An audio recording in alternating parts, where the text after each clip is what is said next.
Magandang hapon. Update na muna tayo sa lagay na ating panahon ngayong araw ng Tuesday, February 20, 2024. Sa kasalukuyan nga ay itong easterlies o yung mainit na hangin galing karagatang Pasipiko nakakaapekto sa may silangang bahagi ng ating bansa. At may kita nga natin sa may satellite image natin na may mga ulan na dala itong easterlies at itong mga paulan ng easterlies inaasahan natin dito sa may area ng Dinagat Islands, sa may Southern Leyte, Surigao del Norte at Surigao del Sur. Kaya yung mga nasa areas na yan ay pinag-iingat nga natin sa mga banta ng pagbaha at pagguho ng lupa kapag katamtaman hanggang sa paminsan-minsan malalakas yung mga pag-ulan.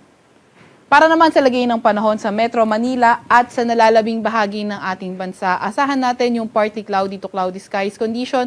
May mga tsansa pa rin tayo ng mga localized thunderstorms. Lalo na sa may eastern section ng ating bansa, mas mataas yung mga tsansa ng mga localized thunderstorms sa area na yan. Wala pa rin naman tayong namamataan na low pressure area or bagyo sa loob or malapit sa ating Philippine Area of Responsibility. Para naman sa lagay ng panahon bukas for Luzon area, inaasahan nga natin sa Metro Manila and also sa buong Luzon, patuloy pa rin yung bahagyang maulap hanggang sa maulap na kalangitan na may mga tsansa ng mga localized thunderstorms. Agwat ang temperatura sa Metro Manila bukas maglalaro mula 23 to 33 degrees Celsius, sa may Baguio ay 15 to 25 degrees Celsius at 22 to 32 degrees Celsius sa may Tagaytay. 21 to 32 degrees Celsius sa may Lawag, 23 to 34 degrees Celsius sa may Tugigaraw at 24 to 32 degrees Celsius naman sa may Legazpi. Sa may Palawan, inaasahan naman natin sa may Puerto Princesa 24 to 32 degrees Celsius at sa may Kalayaan Islands ay maglalaro mula 25 to 33 degrees Celsius.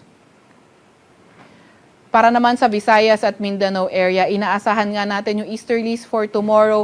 Magdadala pa rin ang mga kalat-kalat na pag-ulan dito sa may Southern Leyte at sa may malaking bahagi ng Caraga. Kaya ingat pa nga rin tayo sa mga banta ng pagbaha at pagguho ng lupa.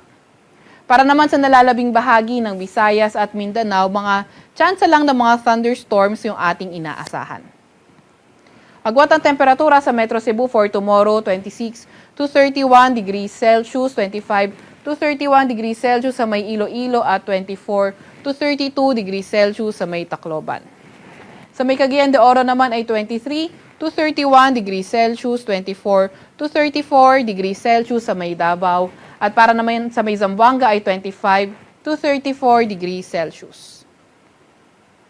Wala pa rin naman tayong nakataas na gale warning sa kahit na anong baybayin na ating bansa.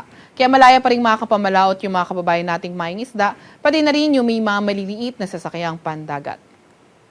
Para naman sa 3-day weather outlook ng mga pangunahing syudad natin, inaasahan nga natin sa Metro Manila, Baguio, and also sa may Legazpi from Thursday to Saturday, patuloy pa rin yung partly cloudy to cloudy skies condition, may mga tsansa pa rin ng mga localized thunderstorms. Agwat ang temperatura sa Metro Manila maglalaro mula 23 to 33 degrees Celsius, 15 to 26 degrees Celsius sa may Baguio at 23 to 32 degrees Celsius sa may Legazpi City.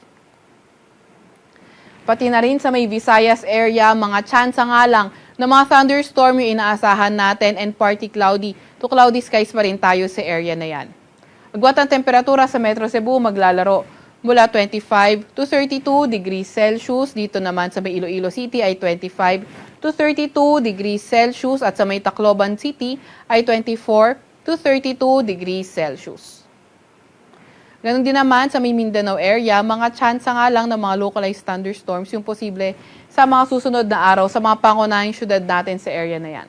Agwat ang temperatura sa Metro Davao, 24 to 34 degrees Celsius. Sa may Cagayan de Oro City naman ay 23 to 32 degrees Celsius at sa may Zamboanga City ay 25 to 34 degrees Celsius. Sa Kalakhang, Maynila, ang araw ay lulubog mamayang 6:02 ng gabi at sisikat bukas ng 6:18 ng umaga. Huwag magpapahuli sa update ng Pag-asa. I-follow at i-like aming Facebook at X account, DOST_Pag-asa. Mag-subscribe sa aming YouTube channel, DOST-Pag-asa Weather Report. At bisitahin ang aming website, pag-asa.dost.gov.ph. At yan po muna ang latest mula sa Weather Forecasting Center ng Pag-asa. Veronica C. Torres nag-ulat.